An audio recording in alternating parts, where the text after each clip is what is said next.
नमो भगवते वासुदेवाय। ओम नमो भगवते वासुदेवाय। ओम सुरभ्ये नमः। ओम सुरभ्ये नमः। ओम सुरभ्ये नमः। मूकं करोति वाचालं पङ्गुं लङ्घायते गिरिं यत्कृपातमहं वन्दे श्रीगुरुं दीनतारिणं श्रीचैतन्यमीश्वरं परमानन्दमाधवम्। नमस्ते कृष्ण पृष्ठाय भूतले श्रीमती भक्तराज स्वामी नित्यानंद नमस्ते गौर सेवायां सुधान्वितात्मवाद ಹರೇ ಕೃಷ್ಣ. ಎಲ್ರಿಗೂ ಧನ್ಯವಾದ ಇವತ್ತು ಸೇರಿದ್ದಕ್ಕೆ. ಇವತ್ತು 6ನೇ ಅಧ್ಯಾಯ 45ನೇ ಶ್ಲೋಕದ ಬಗ್ಗೆ ನಾವೆಲ್ಲ ಸೇರಿ ಓದೋಣ. ಶ್ಲೋಕ: ಪ್ರಯತ್ನಾದ್ ಯತಮಾನಸ್ತು ಯೋಗಿ ಸಂಶುದ್ಧ ಕಿಲ್ಬಿಷಃ ಅನೇಕ ಜನ್ಮ ಸಂಸಿದ್ಧೌ ಅನೇಕ ಜನ್ಮ ಸಂಸಿದ್ಧಃ ತಥೋ ಯಾತಿ ಪರಾಂ ಗತಿಂ. ಪ್ರಯತ್ನಾದ್ ಯತಮಾನಸ್ತು ಯೋಗಿ ಸಂಶುದ್ಧ ಕಿಲ್ಬಿಷಃ ಅನೇಕ ಜನ್ಮ ಸಂಸಿದ್ಧಃ ತಥೋ ಯಾತಿ ಪರಾಂ ಗತಿಂ. ಪ್ರಯತ್ನಾದ್ ಯತಮಾನಸ್ತು ಯೋಗಿ ಸಂಶುದ್ಧ ಕಿಲ್ಬಿಷಃ ಅನೇಕ ಜನ್ಮ ಸಂಸಿದ್ಧಃ ತಥೋ ಯಾತಿ ಪರಾಂ ಗತಿಂ. ಪದದ ಅರ್ಥ: ಪ್ರಯತ್ನಾತ್ ಕಟ್ಟುನಿಟ್ಟಾದ ಅಭ್ಯಾಸದಿಂದ, ಯತಮಾನಃ ಯತ್ನಿಸುವ, ತು ಮತ್ತು ಯೋಗಿ ಅಂತಹ ಆಧ್ಯಾತ್ಮಿಕವಾದಿಯು, ಸಂಶುದ್ಧ ಶುದ್ಧವಾದ, ಕಿಲ್ಬಿಷಃ ಸಕಲ ಪಾಪಗಳುಳ್ಳ, ಅನೇಕ ಅನೇಕ ಅನೇಕ ಜನ್ಮಗಳಲ್ಲಿ ಸಂಸಿದ್ಧ ಪರಿಪೂರ್ಣತೆಯನ್ನು ಹೊಂದಿದವನಾಗಿ, ತತಃ ಅನಂತರ, ಯಾತಿ ಹೊಂದುತ್ತಾನೆ, ಪರಾಂ ಅತ್ಯುನ್ನತವಾದ, ಗತಿಯನ್ನು. ಅನುವಾದ: ಶ್ರೀಲ ಪ್ರಭುಪಾದರಿಗೆ ಜಯವಾಗಲಿ. ಯೋಗಿಯು ಎಲ್ಲ ಕಲ್ಮಶಗಳನ್ನು ತೊಳೆದುಕೊಂಡು ಶುದ್ಧನಾಗಿ ಇನ್ನಷ್ಟು ಪ್ರಗತಿಯನ್ನು ಸಾಧಿಸಲು ಶ್ರದ್ಧಾಪೂರ್ವಕ ಪ್ರಯತ್ನವನ್ನು ಮಾಡುತ್ತಾನೆ. ಯಾವ ಯೋಗಿಯು? ಹಿಂದಿನ 2 ಶ್ಲೋಕದಲ್ಲಿ ನಮಗೆ ಅರ್ಥ ಆಗಿದೆ ಯಾರು ಅಂತ ಹೇಳಿ. ಅವನು ಭಕ್ತಿ ಮಾಡ್ತಾ ಮಾಡ್ತಾ ಯಾವುದೋ ಆಸೆ ಆಕಾಂಕ್ಷೆಗಳಿಗೆ ಮನಸ್ಸು ಹೋಗಿ ಸಂಪೂರ್ಣ ಭಕ್ತಿಯನ್ನು ಮಾಡ್ಲಿಕ್ಕೆ ಆಗದೆ ನೆಕ್ಸ್ಟ್ ಜನ್ಮದಲ್ಲಿ ಯಾವುದೋ ಯೋಗಿಯ ಕುಲದಲ್ಲಿ ಅಥವಾ ಒಳ್ಳೆ ಜನ್ಮ ಸಿಕ್ಕಿ ಅಲ್ಲಿ ಭಕ್ತಿ ಮಾಡುವಂತಹ ಅವಕಾಶ ಸಿಗುವವನಿಗೆ ಅವನ ಬಗ್ಗೆ ಮಾತಾಡ್ತಿರುವಂಥದ್ದು ಇಲ್ಲಿ. ಅವನು ಇನ್ನಷ್ಟು ಪ್ರಗತಿಯನ್ನು ಸಾಧಿಸಲು ಶ್ರದ್ಧಾಪೂರ್ವಕ ಪ್ರಯತ್ನವನ್ನು ಮಾಡುತ್ತಾನೆ ಅಂತಹ ವ್ಯಕ್ತಿ, ಅಂತಹ ಭಕ್ತ. ಹೀಗೆ ಅನೇಕ ಜನ್ಮಗಳಲ್ಲಿ ಅಭ್ಯಾಸ ಮಾಡಿದ ನಂತರ ಪರಿಪೂರ್ಣತೆಯನ್ನು ಪಡೆದ ಪರಮ ಗುರಿಯನ್ನು ಸಾಧಿಸುತ್ತಾನೆ.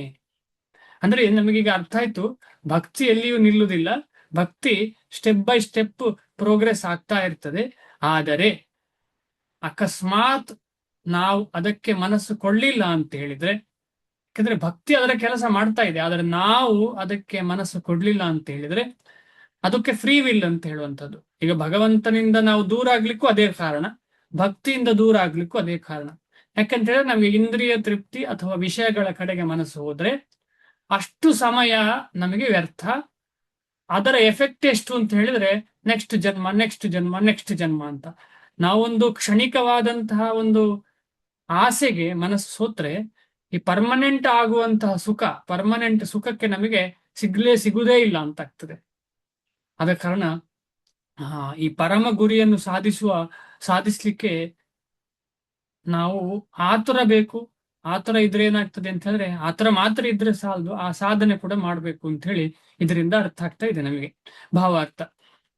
ವಿಶೇಷವಾಗಿ ಧಾರ್ಮಿಕವಾದ ಅಥವಾ ಶ್ರೀಮಂತವಾದ ಅಥವಾ ಪವಿತ್ರವಾದ ಸಂಸಾರದಲ್ಲಿ ಹುಟ್ಟಿದವನಿಗೆ ಯೋಗ ಅಭ್ಯಾಸಕ್ಕೆ ಅನುಕೂಲವಾದ ವಾತಾವರಣ ಇದೆ ಎಂಬುದರ ಅರಿವಾಗುತ್ತದೆ. ಇದರ ಬಗ್ಗೆ ತುಂಬಾ ಚರ್ಚೆ ಮಾಡಿದ್ದೇವೆ 2 ಕ್ಲಾಸಿಂದ. ಖಂಡಿತವಾಗಿ ಅಂಥವರಿಗೆ ಒಳ್ಳೆ ವಾತಾವರಣ ಸಿಗ್ತದೆ ಭಕ್ತಿ ಮಾಡಲಿಕ್ಕೆ. ಆದ್ದರಿಂದ ಆತನು ಅಪೂರ್ಣವಾದ ತನ್ನ ಕಾರ್ಯವನ್ನು ದೃಢ ಸಂಕಲ್ಪದಿಂದ ಮುಂದುವರಿಸುತ್ತಾನೆ. ಯಾವುದು ಅಪೂರ್ಣ ಆದ್ದು? ಭಕ್ತಿಯಲ್ಲಿ ದೃಢವಾಗುವುದು ಅಪೂರ್ಣವಾದ ಕಾರಣ ಅದನ್ನು ಪುನಃ ದೃಢ ಮಾಡಲಿಕ್ಕೆ ಪ್ರಯತ್ನ ಪಡ್ತಾನೆ. ನಾವು ಭರತ ಮಹಾರಾಜರ ಒಂದು ಉದಾಹರಣೆಯಿಂದ ನಮಗೆ ಅದು ಅರ್ಥ ಆಗಿದೆ. ಭರತ ಮಹಾರಾಜ ಜಡ ಭರತನಾಗಿರುವಾಗ ಹೇಗೆ ಅವನು ಸಂಪೂರ್ಣವಾಗಿ ದೃಢ ಸಂಕಲ್ಪ ಭಕ್ತಿಯಲ್ಲೇ ಇತ್ತು ಅಂತ ಹೇಳಿ, ಅವನು ಹೊರನೋಟಕ್ಕೆ ಹುಚ್ಚನ ಹಾಗೆ ಬಿಹೇವ್ ಮಾಡ್ತಿದ್ದ. ಹೀಗೆ ಆತನು ಐಹಿಕ ಕಲ್ಮಶಗಳನ್ನು ತೊಡೆದು ಹಾಕಿ ಪರಿಶುದ್ಧನಾಗುತ್ತಾನೆ. ಆ ಜನ್ಮದಲ್ಲಿ ಅವನು ಸಂಪೂರ್ಣ ಭರವಸೆ ಇಟ್ಟುಕೊಂಡು ಇಡೀ ಕಲ್ಮಶಗಳನ್ನ ತೊಡೆದು ಹಾಕ್ತಾನೆ. ಅದ ಕಡೆ ಈ ಕಲ್ಮಶಗಳನ್ನು ತೊಡೆದು ಹಾಕುವುದು ತುಂಬಾ ಇಂಪಾರ್ಟೆಂಟ್ ಅಂತ ಆಯ್ತು. ತುಂಬಾ ಇಂಪಾರ್ಟೆಂಟ್ ಅಂತ ಆಯ್ತು. ಅದನ್ನು ನಾನು ಭಕ್ತಿ ಮಾಡ್ತಾ ಇರ್ತೇನೆ, ಆಮೇಲೆ ಜೊತೆಯಲ್ಲಿ ಕಲ್ಮಶಗಳನ್ನು ತಗೊಳ್ತಾ ಇರ್ತೇನೆ ಅಂತ ಹೇಳಿದ್ರೆ ಅದು ಕಷ್ಟ. ಅದ ಕಾರಣ ನಾವು ಎರಡು ದೋಣಿಯಲ್ಲಿ ಕಾಲಿಡಬಾರ್ದು. ಒಂದೇ ದೋಣಿಯಲ್ಲಿ. ಆ ದೋಣಿ ಯಾವುದು ಅಂತಂದ್ರೆ ಕೃಷ್ಣ ಪಾದ ಪಂಕಜ, ಕೃಷ್ಣನ ಪಾದ ಪಂಕಜ, ಯತ್ಪಾದ ಪಂಕಜ. ಅಂತಹ ಕೃಷ್ಣನ ಪಾದಗಳನ್ನ ನಾವು ಶರಣಾಗ್ಬೇಕು, ಗುರುಮುಖೇನ ವೈಷ್ಣವರ ಮುಖೇನ, ಖಂಡಿತವಾಗಿ. ಆಗ ಸಂಪೂರ್ಣವಾಗಿ ಅದನ್ನೇ ಇಟ್ಟುಕೊಂಡ್ರೆ ನಮಗೆ ನಿಧಾನವಾಗಿ ಈ ಐಹಿಕ ವಸ್ತುಗಳ ಮೇಲೆ ಆಸೆ ಕಮ್ಮಿಯಾಗಿ ಅಂತಹ ಕಲ್ಮಶಗಳು ತನ್ನಿಂದ ತಾನಾಗಿ ಹೊರಡು ಹೋಗ್ತದೆ. ಅವನು ಕಡೆಗೆ ಎಲ್ಲ ಕಲ್ಮಶಗಳಿಂದ ಬಿಡುಗಡೆಯಾಗಿ ಅತ್ಯುನ್ನತ ಪರಿಪೂರ್ಣತೆಯಾದ ಕೃಷ್ಣ ಪ್ರಜ್ಞೆಯನ್ನು ಸಾಧಿಸುತ್ತಾನೆ. ಎಲ್ಲ ಕಲ್ಮಶಗಳಿಂದ ಮುಕ್ತನಾದ ಪರಿಪೂರ್ಣ ಹಂತ ಕೃಷ್ಣ ಪ್ರಜ್ಞೆ. ಇದನ್ನು ಭಗವದ್ಗೀತೆಯು 7.28ನೇ ಶ್ಲೋಕ ದೃಢಪಡಿಸುತ್ತದೆ. ಯೇಷಾಂ ತು ಅಂತಗತಂ ಪಾಪಂ ಜನಾನಾಂ ಪುಣ್ಯ ಕರ್ಮಣಾಂ ತೇ ದ್ವಂದ್ವ ಮೋಹ ನಿರ್ಮುಕ್ತಾ ಭಜಂತೆ ಮಾಂ ದೃಢವ್ರತಾಃ. ಯೇಷಾಂ ತು ಅಂತಗತಂ ಪಾಪಂ ಜನಾನಾಂ ಪುಣ್ಯ ಕರ್ಮಣಾಂ ತೇ ದ್ವಂದ್ವ ಮೋಹ ನಿರ್ಮುಕ್ತ ಭಜಂತೆ ಮಾಂ ದೃಢವ್ರತಾಃ. ಹಲವಾರು ಜನ್ಮಗಳಲ್ಲಿ ಪುಣ್ಯ ಕಾರ್ಯಗಳನ್ನು ಮಾಡಿ ಎಲ್ಲ ಕಲ್ಮಶಗಳಿಂದ ಮತ್ತು ಎಲ್ಲ ಮಾಯಾ ದ್ವಂದ್ವಗಳಿಂದ ಸಂಪೂರ್ಣವಾಗಿ ಬಿಡುಗಡೆಯನ್ನು ಪಡೆದ ನಂತರ ಮನುಷ್ಯನು ಭಗವಂತನ ದಿವ್ಯ ಪ್ರೇಮ ಪೂರ್ವಕ ಸೇವೆಯಲ್ಲಿ ತೊಡಗುತ್ತಾನೆ. ದಿವ್ಯ ಪ್ರೇಮ ಪೂರ್ವಕ ಸೇವೆಯಲ್ಲಿ ತೊಡಗಬೇಕು ಅಂತ ಹೇಳಿದ್ರೆ ಪಾತ್ರೆ ಶುದ್ಧ ಆಗಿರ್ಬೇಕು. ಶುದ್ಧ ಆಗಿಲ್ಲ ಅಂತ ಹೇಳಿದ್ರೆ ಸಾಧ್ಯ ಇಲ್ಲ. ಅದಕ್ಕೋಸ್ಕರ ನಾವು ಹಿಂದೆ ಕೂಡ ಶ್ರೀಲ ಪ್ರಭುಪಾದರು ಹೇಳುವುದನ್ನ ಕೇಳಿದ್ದೇವೆ. ಏನು ಹೇಳಿದ್ದಾರೆ ಅಂತ ಹೇಳಿದ್ರೆ, ಪ್ಯೂರಿಟಿ ಇಸ್ ದ ಫೋರ್ಸ್ ಅಂತ ಹೇಳಿ ಕೇಳಿದ್ದೇವೆ. ನಮ್ಮ ಇಡೀ ಭಗವಂತನ ಕಡೆಗೆ ಹೋಗ್ಲಿಕ್ಕೆ ಫೋರ್ಸ್ ಬೇಕಲ್ಲ. ಒಂದು ಗಾಡಿ ಮುಂದೆ ಹೋಗ್ಬೇಕು ಅಂತ ಹೇಳಿದ್ರೆ ಫೋರ್ಸ್ ಬೇಕು. ಆಮೇಲೆ ಏರೋಪ್ಲೇನ್ ಮೇಲೆ ಹಾರ್ಬೇಕು ಅಂತಂದ್ರೆ ಫೋರ್ಸ್ ಬೇಕು. ಅದೇ ರೀತಿ ನಾವೆಲ್ಲ ಭಗವಂತನ ಕಡೆ ತಲುಪಬೇಕು ಅಂತ ಹೇಳಿದ್ರೆ ಫೋರ್ಸ್ ಬೇಕು. ಆ ಫೋರ್ಸ್ ಯಾವುದು ಅಂತ ಹೇಳಿದ್ರೆ ಪ್ಯೂರಿಟಿ, ಶುದ್ಧತೆ. ಆ ಶುದ್ಧ ಆಗ್ಲಿಕ್ಕೆ ನಾವು ಪ್ರಯತ್ನ ಪಡ್ತಾನೇ ಇರಬೇಕು. ಅದು ಹೇಗೆ ಆಗ್ತದೆ ಅಂತ ಹೇಳಿದ್ರೆ ಭಗವದ್ ಭಕ್ತಿ ಮಾಡುವಾಗ ತನ್ನಿಂದ ತಾನಾಗಿ ಆಗ್ತದೆ. ಆದ ಕಾರಣ ಭಕ್ತಿ ಮಾಡ್ಲಿಕ್ಕೆ ಪ್ರಯತ್ನ ಪಡ್ತಿರ್ಬೇಕು. ಆಮೇಲೆ ಭಕ್ತಿಗೆ ವಿರುದ್ಧವಾದ ವಿಚಾರವನ್ನ ಬಿಡ್ಲಿಕ್ಕೆ ಕೂಡ ಪ್ರಯತ್ನ ಪಡಬೇಕು. ಬಿಡ್ಲಿಕ್ಕೂ ಪ್ರಯತ್ನ, ತಗೊಳ್ಲಿಕ್ಕೂ ಪ್ರಯತ್ನ. ಬಿಡುದು ಯಾವುದನ್ನು ಅಂತ ನಮಗೆ ಅರ್ಥ ಆಯ್ತು, ತಗೊಳ್ಳೋದು ಯಾವುದನ್ನು ಅಂತ ನಮಗೆ ಅರ್ಥ ಆಯ್ತು. ಆದ ಕಾರಣ ನಿನ್ನೆಯ ಚರ್ಚೆ ಕೂಡ ಅದೇ ರೀತಿಯಲ್ಲಿ ಇತ್ತು. ನಾವು ಯಾವುದನ್ನ ಮನಸ್ಸಿಗೆ ತಗೊಳ್ಬೇಕು, ಯಾವುದನ್ನ ಹೃದಯಕ್ಕೆ ತಗೊಳ್ಬೇಕು ಅಂತ ನಾವು ಕ್ಲಿಯರ್ ಆಗಿರ್ಬೇಕು. ಯಾಕೆಂತ ಹೇಳಿದ್ರೆ ನಾವು ಅಂತ ಶುದ್ಧ ಭಕ್ತರ ಲೆವೆಲ್ ಅಲ್ಲಿ ಇಲ್ಲ.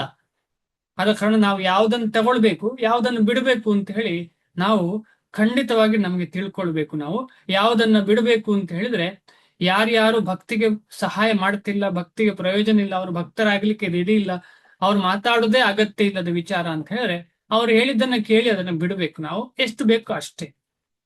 ಆಮೇಲೆ ಭಕ್ತರು ಹೇಳಿದ್ದನ್ನ ಹೃದಯಕ್ಕೆ ತಕೊಂಡು ಅದನ್ನು ಸಾಧನಾ ಪೂರ್ವಕವಾಗಿ ನಾವು ಮಾಡ್ಲಿಕ್ಕೆ ಪ್ರಯತ್ನ. ಭಗವಂತ ಹೇಳಿದ್ದನ್ನ ಹೃದಯಕ್ಕೆ ತಕೊಂಡು, ಈಗ ಉದಾಹರಣೆಗೆ ಈ ಶ್ಲೋಕವೇ ಹೇಳ್ತಾ ಉಂಟು, ಯೇಷಾಂತು ಅಂತಗತಂ ಪಾಪಂ ಜನಾನಾಂ ಪುಣ್ಯ ಕರ್ಮಣಾಂ ತೇ ದ್ವಂದ್ವ ಮೋಹ ವಿನಿರ್ಮುಕ್ತ್ವಾ.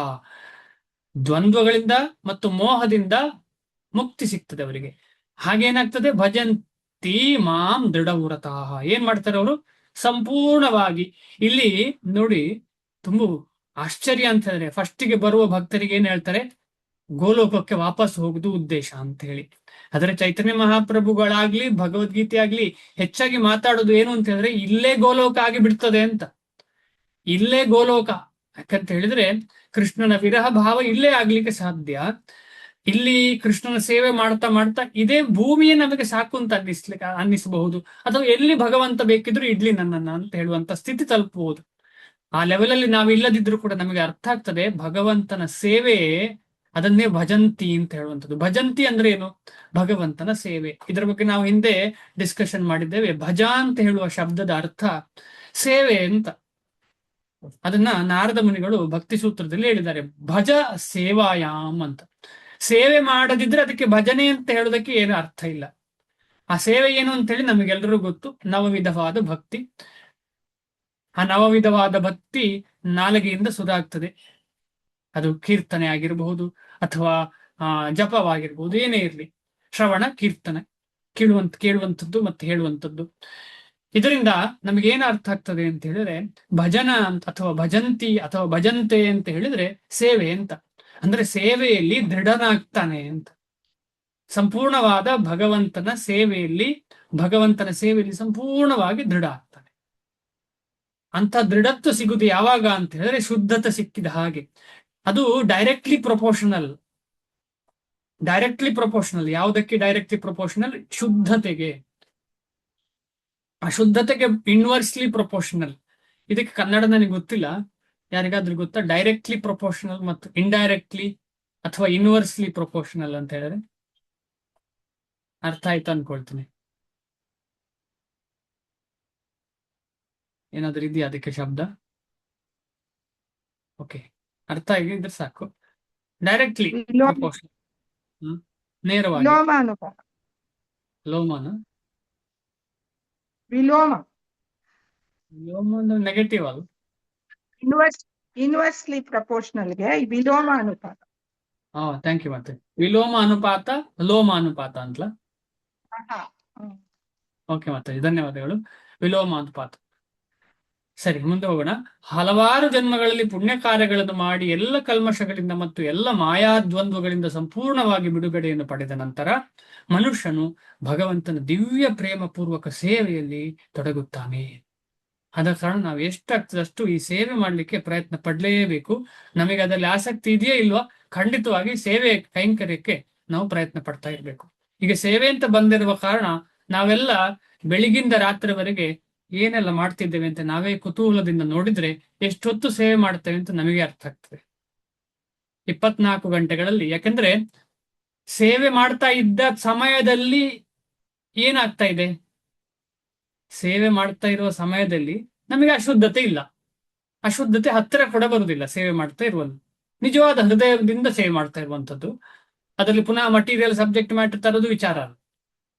ಅದು ನಮ್ಮ ಕರ್ಮಕ್ಕೆ ಅನುಗುಣವಾಗಿ ನಾವು ಯಾರೋ ಮಾಡ್ತಾ ಇರ್ಬೋದು ಆತರ. ಆದ್ರೆ ಇಲ್ಲಿ ನಾವು ಶುದ್ಧವಾಗಿ ಸೇವೆ ಮಾಡ್ತಾ ಇದ್ದೇವೆ, ಕೃಷ್ಣನ ಸೇವೆಯನ್ನು ಮಾಡ್ತಾ ಇದ್ದೇವೆ.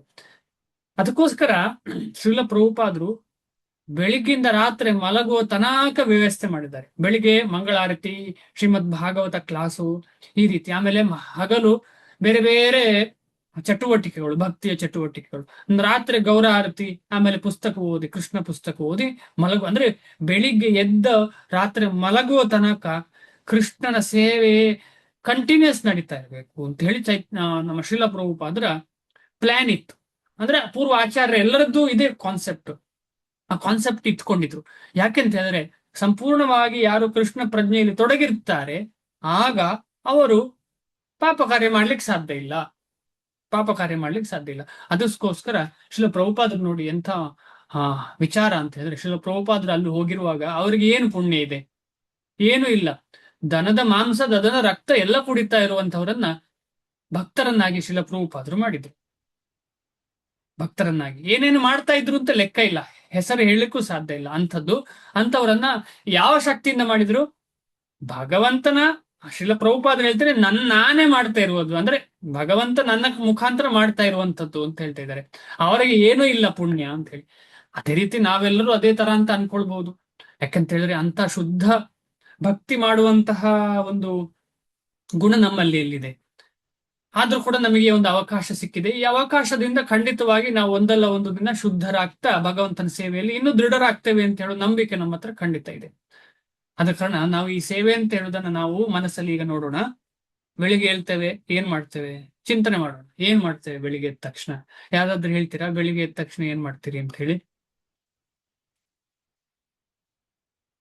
ಜಪ ಮಾಡ್ತೀವಿ ಪ್ರಭುಜಿ. ಹರೇ ಕೃಷ್ಣ. ಯಾರು ಹೇಳಿದ್ದು? ಪುಷ್ಪವತಿ ಮಾತಾಜಿ. ಎದ್ದ ತಕ್ಷಣ ಜಪ ಮಾಡ್ತೀರಾ? ಹರೇ ಕೃಷ್ಣ. ಮುಖ ತೊಳ್ಕೊಂಡು ಫೇಸ್ ವಾಶ್ ಮಾಡ್ತೇವೆ, ಸ್ನಾನ ಮಾಡಿ ಫ್ರೆಶ್ ಆಗಿ ಮಂಗಳಾರತಿ ನೋಡ್ತೇವೆ.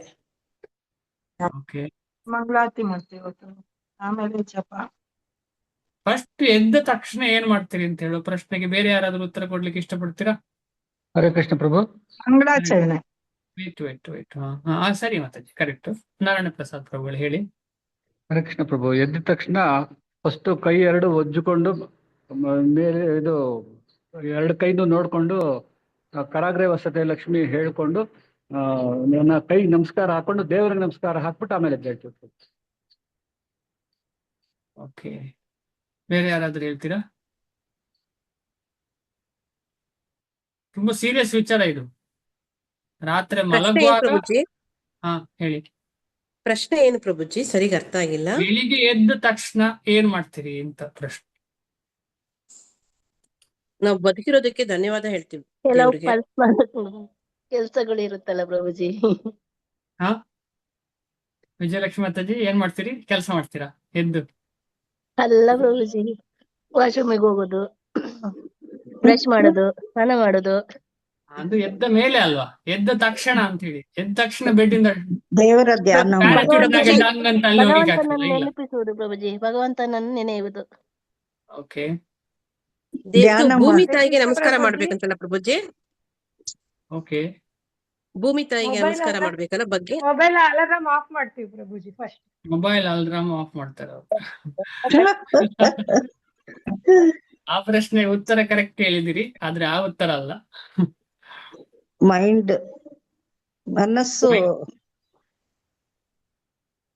ಮನಸ್ಸು ಒಳ್ಳೆ ಮನಸ್ಸಿಂದ ಹೇಳ್ಬೇಕು ಭಗವಂತನ ಮನಸ್ಸಿಂದ? ಧ್ಯಾನದ ಒಳ್ಳೆ ಮನಸ್ಸಿಂದ ಭಗವಂತನ ಧ್ಯಾನ. ಓಕೆ. ಭಗವಂತನ ಧ್ಯಾನ ಮಾಡುತ್ತೆ. ಇನ್ನು ಉತ್ತರ ಸಿಗ್ಲಿಲ್ಲ, ಅದಕ್ಕೆ ಪ್ರಶ್ನೆ ಇನ್ನೂ ಇದೆ. ಈ ಪ್ರಶ್ನೆ ಒಳ್ಳೆ ಕೆಲಸ ಮಾಡ್ಬೇಕು ಅಂತ ಅನ್ಕೊಂಡು ಹೇಳ್ಬೇಕು. ಓಕೆ. ಮತ್ತೆ ಭಗವಂತನ ಸೇವೆಯಲ್ಲೇ ತೊಡಗಿರ್ಬೇಕು ದಿನ ಎಲ್ಲ ಅನ್ಕೊಂಡೇ ಹೇಳ್ಬೇಕು. ಓಕೆ, ಕರೆಕ್ಟ್ ಮಾತಾಡಿ, ಎಲ್ಲ ಕರೆಕ್ಟ್. ನಮ್ಗೆ ಆದ್ರೆ ಇನ್ನೂ ಶಕ್ತಿ ಉತ್ತರ ಕೊಡು, ಸಿಗ್ಲಿಲ್ಲ. ನಮ್ಗೆ ಶಕ್ತಿ ಕೊಡು ಸ್ವಾಮಿ. ಈ ದಿನ ಎಲ್ಲ ತಪ್ಪು ಮಾಡಿದ್ರು ಅದನ್ನ ನಿನ್ ಕ್ಷಮೆ ಯಾಚಿಸ್ತೀವಿ ಮೊದ್ಲೇ. ಅಲ್ಲ, ನಮ್ಮ ದಮಯಂತಿ ಮಾತಾಜಿ ಉತ್ತರ ಕೊಟ್ಟಿದ್ದಾರೆ, ಆದ್ರೆ ಇನ್ನೂ ಎಕ್ಸಾಕ್ಟ್ ಆಗಿಲ್ಲ ಅದು. Okay sir. ದಮಯಂತಿ ಮಾತಾಜಿ ಅವರು ಉತ್ತರ ಕೊಟ್ಟಿದ್ದಾರೆ ಈಗಾಗ್ಲೇ, ಆದ್ರೆ ಎಕ್ಸಾಕ್ಟ್ ಆಗಿಲ್ಲ. ಯಾರಾದ್ರೂ ಆಡ್ ಮಾಡೋರಿದ್ರೆ ಮಾಡಿ. ಏನ್ Clue ಉತ್ತರ ಕೊಟ್ಟಾಯ್ತು. ಸ್ವಾಮಿ? ಏನ್ ಉತ್ತರ ಪ್ರಭುಜಿ? ನನ್ಗೆ ಮಂಗಳಾಚರಣೆ ಅಂತ ಗೊತ್ತಾಗ್ಲಿಲ್ಲ. ಹೇಳಿದ್ರು ಮಾತಾಜಿ. ಹ? ಮಂಗಳಾಚರಣೆ ಮಾಡುದು ಅಂತ ಹೇಳಿ. ಮಂಗಳಾಚರಣೆ ಅದೇ ಒಳ್ಳೆ ಕಾರ್ಯಗಳು ಅಂತ ಮಂಗಳಾಚರಣೆ ಅಂದ್ರೆ ಓಕೆ. ಒಳ್ಳೇದನ್ನೇ ಬಯಸ್ಕೊಂಡೆ ದುಡ್ಬೇಕೆ, ಯಾರಿಗೂ ಕೆಡುಕಾಗ್ಬಾರ್ದು ಅಂತ ಅನ್ಕೊಂಡು ನಮ್ಮಿಂದ ಯಾರಿಗೂ ಒಳ್ಳೇದು. ತೊಂದರೆ ಆಗದೆ ಹಾಗೆ ನೋಡ್ಕೋ ಪ್ರಭು ಶುಚಿ ಅಂದ್ರೆ ಮಾಡ್- ದೇವ್ರ. ಶುಚಿ ಆಗೋದಾ ಪ್ರಭುಜಿ? ಇಲ್ಲ, ರಾತ್ರಿ ಮಲಗುವಾಗ ಮತ್ತೆ ಬೆಳಿಗ್ಗೆ ಏಳುವಾಗ ಇದು ಮಾಡ್ಲೇಬೇಕು. ಹೇಳ್ತೀನಿ ಪ್ರಭು. ಹರೇ ಕೃಷ್ಣ ನಾಮಂತ್ರವಾದ ಗುರುಗಳ ಸ್ಮರಣೆ ಮಾಡೋದು, ನೆನೆಯೋದು ಗುರುಗಳ.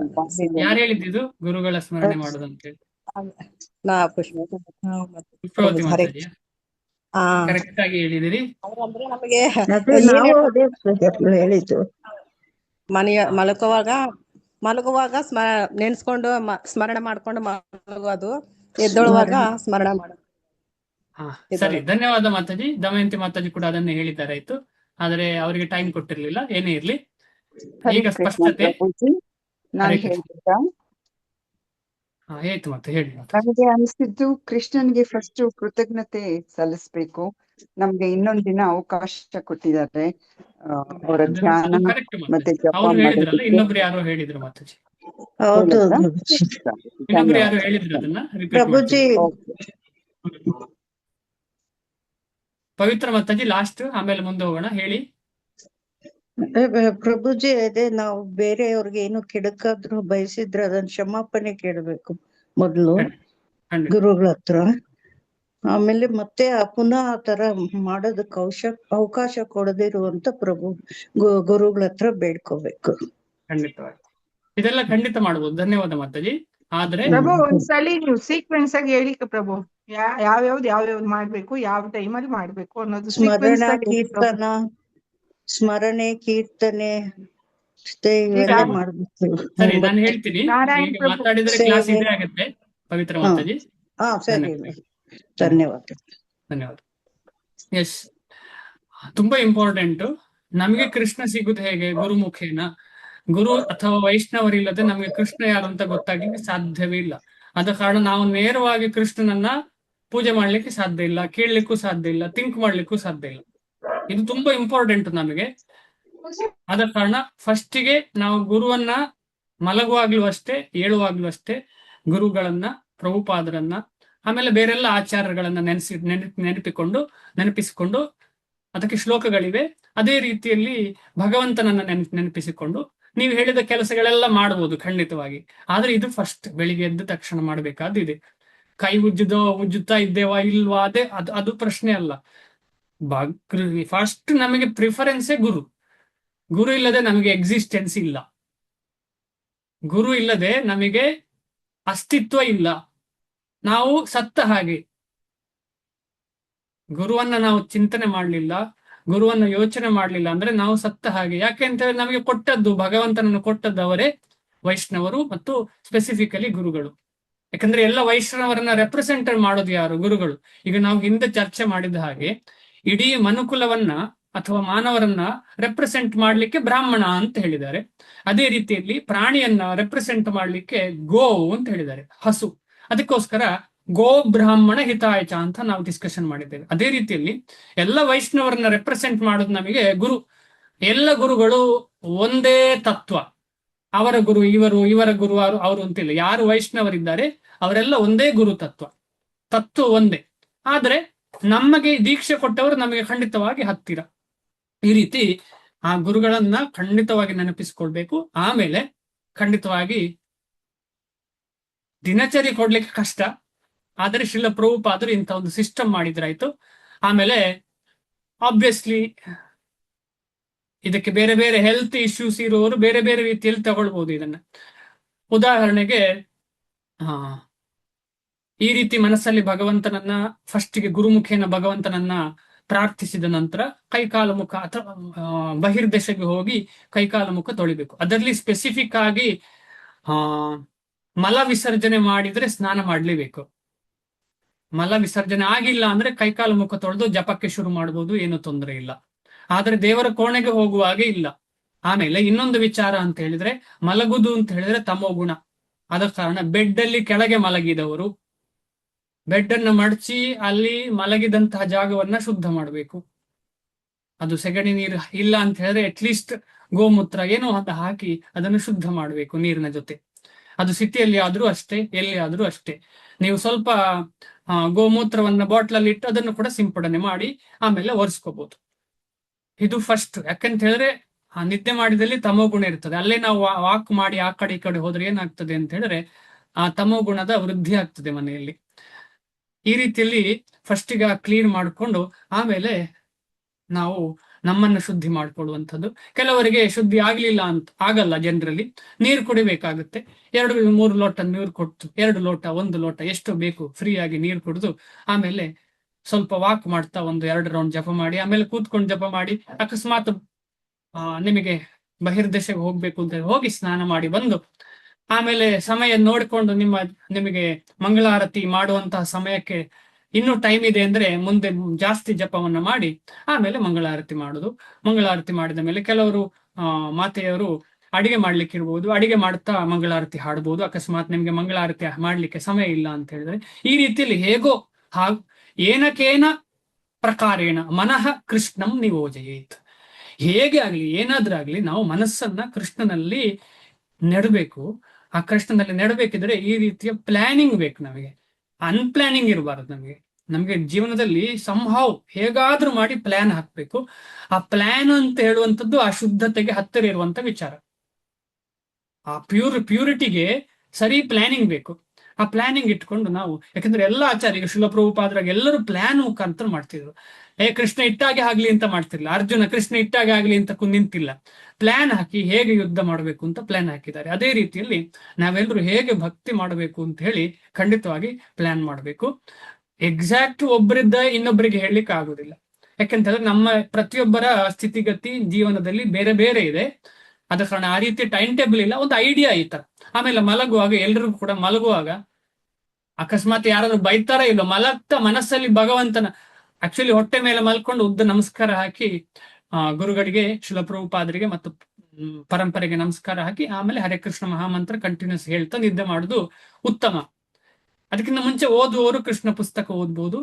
ಅದು ಶ್ರೀಮದ್ ಭಾಗವತದ, ಈಗ ಕೃಷ್ಣ ಜನ್ಮಾಷ್ಟಮಿ ಇನ್ನೇನು ಬರ್ಲಿಕ್ಕೆ ಇದೆ, ಶ್ರೀಮದ್ ಭಾಗವತದ 10ನೇ ಸ್ಕಂದದಿಂದ ಶಿಲ ಪ್ರಭುಪಾದರು ಸಮ್ಮರೈಸ್ ಮಾಡಿ ಕೊಟ್ಟಂತಹ ಒಂದು ಅದ್ಭುತವಾದ ಪುಸ್ತಕ. ಆ ಪುಸ್ತಕವನ್ನು ಖಂಡಿತವಾಗಿ ನಾವು ಓದ್ಬೋದು, ಇಲ್ಲ ಶ್ರೀಮದ್ ಭಾಗವತ ಓದ್ಬೋದು. ಈ ರೀತಿಯಲ್ಲಿ ಓದಿ ನಾವು ಮಲಗಬಹುದು ರಾತ್ರಿ. ಇದು ನಿತ್ಯವಾಗಿ ಮಾಡ್ಲಿಕ್ಕೆ ಪ್ರಯತ್ನ ಪಟ್ರೆ ಚೆನ್ನಾಗಿರುತ್ತದೆ. ಏನಾದ್ರೂ ಪ್ರಶ್ನೆ ಇತ್ತಾ ಈಗ ಮಾತಾಜಿ, ದಮಯಂತಿ ಮಾತಾಜಿ? ಪ್ರಭು, ನಾವು ಮೊದ್ಲು ಏನು ಅಂತಂದ್ರೆ ಆಗ್ಲೇ ನಾರಾಯಣ ಮೂರ್ತಿ ಅವ್ರು ಹೇಳ್ತಾರಲ್ವಾ, ಕೈಲುಜ್ಜಿ ಕರಾಗ್ರೆ ವಸತೆ ಹೇಳಿ, ಆಮೇಲೆ ಭೂಮಿ ತಾಯಿನ ಮುಟ್ಟಿ ನಮಸ್ಕಾರ ಮಾಡಿ, ಆಮೇಲೆ ಕೃಷ್ಣಂದು ಹೇಳ್ತಾ ಇದ್ವಿ. ಈಗ ಅದನ್ನ ಹೇಳ್ದಿರಾನೆ ಗುರು ಮಂತ್ರ ಹೇಳ್ಬೇಕಾ, ಇಲ್ಲ ಅದು ಫಸ್ಟ್ ಗುರು ಆಮೇಲೆ ಇದೆಲ್ಲ ಮಾಡ್ಬೇಕು. ಫಸ್ಟ್ ಗುರುವಿಗೆ ನಮಸ್ಕಾರ ಹಾಕಿ ಆಮೇಲೆ ಇದೆಲ್ಲ ಮಾಡ್ಬೇಕು. ಮಾಡುದಿದ್ರೆ ಗುರುವಿಗೆ ಮಾಡಿದ್ರೆ ಎಲ್ಲ ಬಂದ ಹಾಗೆ ಆಯ್ತು. ನಮ್ಮಲ್ಲಿ ಮಂಗಳಾಚರಣೆ ಅಂತ ಇದೆಯಲ್ಲ, ಅದನ್ನು ಹೇಳಿದ್ರೆ ಎಲ್ಲ ಬಂದ ಹಾಗೆ ಆಯ್ತು. ಹಾಗೆ ಹೇಳಿ ಮಾಡಬಾರ್ದು ಅಂತ ಇಲ್ಲ, ಖಂಡಿತವಾಗಿ ಮಾಡಬಾರ್ದು ಅಂತ ತಿಳ್ಕೊಳ್ಬೇಡಿ. ಯಾಕೆಂತಂದ್ರೆ ಗುರು ಪ್ರಣಾಮ ಮಂತ್ರದಲ್ಲಿ ಎಲ್ಲ ಕವರ್ ಆಯ್ತು. ಈಗ ಮಂಗಳಾಚರಣೆಯಲ್ಲಿ ದೊಡ್ಡ ಮಂಗಳಾಚರಣೆ ಅಂತ ಇದೆ, ಅದನ್ನು ಮಾಡಬಹುದು, ಅದು ಫುಲ್ ಕವರ್ ಆಯ್ತು. ನಾವೀಗ ಡೈಲಿ ಓಡ್ತಾ ಇರೋದು ಚಿಕ್ಕದು, ದೊಡ್ಡದ್ರಲ್ಲಿ ಎಲ್ಲ ಕವರ್ ಆಗ್ತದೆ. ದೊಡ್ಡದು ಅಂದ್ರೆ ನಾವು ಭಗವದ್ಗೀತೆ ಓದೋಕ್ ಮೊದ್ಲು ಓದ್ತೀವಲ್ವಾ ಪ್ರಭು, ಅರ್ಥಾನೇ ದೊಡ್ಡದು ಅಂದ್ರೆ? ಅದು ಚಿಕ್ಕದು ಮಾತ್ರ, ಅದೀಗ ನಾವು ಡೈಲಿ ಓದ್ತೀವಲ್ಲ ಅದು ಚಿಕ್ಕದು. ಸರಿ, ಮುಂದೆ ಹೋಗೋದಾ? ಹರೇ ಕೃಷ್ಣ ಪ್ರಭು. ಎಸ್ ಮಾತಾಜಿ. ನಾವು ಬೆಳಿಗ್ಗೆ ಎದ್ದು ಕೂಡಲೇ ಮುಖ ತೊಳ್ಕೊಂಡು ನಾವು ಮಂಗಳಾಚರಣೆ ಹೇಳ್ಕೋಬೋದಾ ಪ್ರಭುಜಿ? ಇದು ಮಂಗಳಾರತಿ ಗುರುವುದು ಮಂಗಳಾರತಿ ಅಲ್ಲ, ಮಂಗಳಾಚರಣೆ. ಮಂಗಳಾಚರಣೆ ನಾವು ಈಗ ಚಿಕ್ಕ ಮಂಗಳಾಚರಣೆ ನಾವು ಓದ್ತಿದ್ದೀವಿ, ಅದನ್ನೇ ಹೇಳ್ಬೋದು. ಅದೇನು? ಓಂ ಅಜ್ಞಾನತಿಮಿರಾಂಧಸ್ಯ ಜ್ಞಾನಾಂಜನ ಶಲಾಕಯ ಚಕ್ಷುರುನ್ಮೀಲಿತಂ ಯೇನ ತಸ್ಮೈ ಶ್ರೀ ಗುರವೇ ನಮಃ ಶ್ರೀ ಚೈತನ್ಯ ಮನೋಭೀಷ್ಟಂ ಸ್ಥಾಪಿತಂ ಯೇನ ಭೂತಲೆ ಸ್ವಯಂ ರೂಪ ಕದಾ ಮಹ್ಯಂ ದದಾತಿ ಸ್ವಪದಾಂತಿಕಂ. ಈ ಶ್ಲೋಕಗಳು ಮಂಗಳ ಆರತಿ ಅಲ್ಲ, ಮಂಗಳ ಆಚರಣೆ ಅಂತ ಹೇಳಿ. ಗುರುವಿನ ಮುಖಾನ ಭಗವಂತ ಲಾಸ್ಟಿಗೆ ಹರೇ ಕೃಷ್ಣ ಕೃಷ್ಣ ಕೃಷ್ಣ ಹರೇ ಹರೇ, ಹರೇ ರಾಮ ರಾಮ ರಾಮ ಹರೇ ಹರೇ ಅಂತ ಹೇಳಿ. ಎಷ್ಟು ಮತ್ತೆ ಪುಷ್ಪವತಿ ಮಾತು. ಅಂದ್ರೆ ಇದು ಮಂಗಳಾರತಿ ಹೇಳ್ಕೋಬಾರ್ದಲ್ಲ ಪ್ರಭುಜಿ? ಸಂಸಾರದಾವ ಡೈರೆಕ್ಟ್ ಅಲ್ಲ, ಫಸ್ಟ್ ಇದು ಮಾಡ್ಬೇಕು ಅಂತ ಹೇಳೋ ವಿಚಾರ ಅಲ್ವಾ? ನಿಮ್ಮ ಪ್ರಶ್ನೆ ಏನು, ಸ್ನಾನ ಮಾಡದೆ ಅದನ್ನು ಹೇಳ್ಬೋದಾ ಅಂತ? ಸ್ನಾನ ಮಾಡದೆ ಅದನ್ನ ಹೇಳ್ಬೋದು, ಏನು ತೊಂದರೆ ಇಲ್ಲ. ಆದ್ರೆ ದೇವಸ್ಥಾನಕ್ಕೆ, ದೇವರ ಕೋಣೆಗೆ ಹೋಗಿ ಪೂಜೆ ಮಾಡ್ಬೇಕಿದ್ರೆ ಸ್ನಾನ ಆಗ್ಲೇಬೇಕು ಅಂತ ಹೇಳಿ. ಹೌದೌದು, ಅರ್ಥ ಆಯ್ತಲ್ಲ? ಆದ್ರೆ ಸ್ನಾನ ಮಾಡಿದ್ರೆ ಉತ್ತಮವೇ. ಸ್ನಾನಕ್ಕೂ ಅದಕ್ಕೂ ನಮ್ಮ ಬಾಯಲ್ಲಿ ಬರೋದಕ್ಕೂ ಸ್ನಾನಕ್ಕೂ ಸಂಬಂಧ ಇಲ್ಲ ಮಾತಾಜಿ.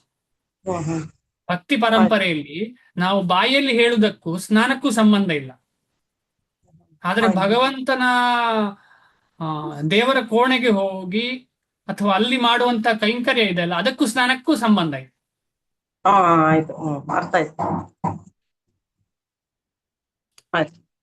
ಧನ್ಯವಾದ.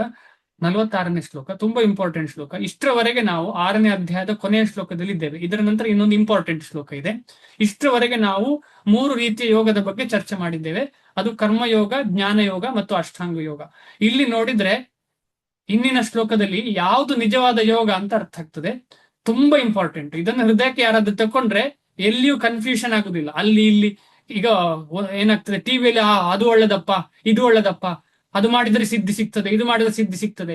ಇಲ್ಲಿ ಡೈರೆಕ್ಟ್ ನೇರವಾಗಿ ಕೃಷ್ಣನೇ ಹೇಳ್ತಾ ಇದ್ದಾನೆ, ಎಲ್ಲ ಯೋಗಕ್ಕಿಂತ ಮೇಲೆ ಇರುವಂತ ಯೋಗ ಯಾವುದು ಅಂತ ಹೇಳ್ತಿದ್ದಾರೆ.